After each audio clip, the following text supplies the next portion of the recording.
तुमचा खास मित्र विश्वजित मोरे आणि आपण आलेलो आहे अशा ठिकाणी जिथे प्राचीनकालीन आहे सगळ्या गोष्टी. मामा आपल्याला ह्या गोष्टीबद्दल सांगणार आहेत. तुमचं नाव कसं मामा? माझं नाव दर्याप्पा रामगोडा पाटील. आणि हे काय आहे गायमुख? हे गायमुख खुरमुख म्हणून आहे. ते महादेवाच्या पुराण काळापासून इथं दगडावर एका गायीचं खूर उठलेलं आहे. अच्छा. हा. आणि पंचखाडी महादेवाचं एक पुराण काळातलं मंदिर आहे. हा. आणि महादेव विश्रांतीला शंकर पार्वती गणपती कार्तिक स्वामीचं असं मंदिर आहे. अच्छा. हा. आणि फार पूर्वीपासून तिथं जुन्या मूर्त्या बिर्त्या आहेत. ते आता जरा बऱ्यापैकी आम्ही डेव्हलपमेंट करून थोडं थोडं शेड तयार केलं. म्हणजे छत्रपती शिवाजी महाराजांच्या काळातल्या मागचं आहे. मागचा आहे. अरे बापरे. त्याच्यामुळे हा.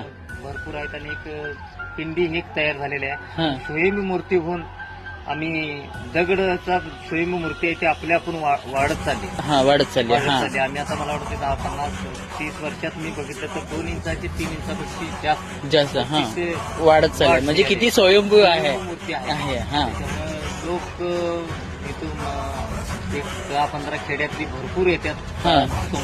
सोमवारला. म्हणजे श्रावण सोमवारला गर्दी असते का? धबधबा चालू होतो. धबधबा चालू होतो. हा. करता करतो तेवढा टायमाला एक महाप्रसाद मोठा. अच्छा. हा. हा. बऱ्यापैकी लोकांचं भरपूर म्हणजे भरपूर. आता आम्हाला समजा मामा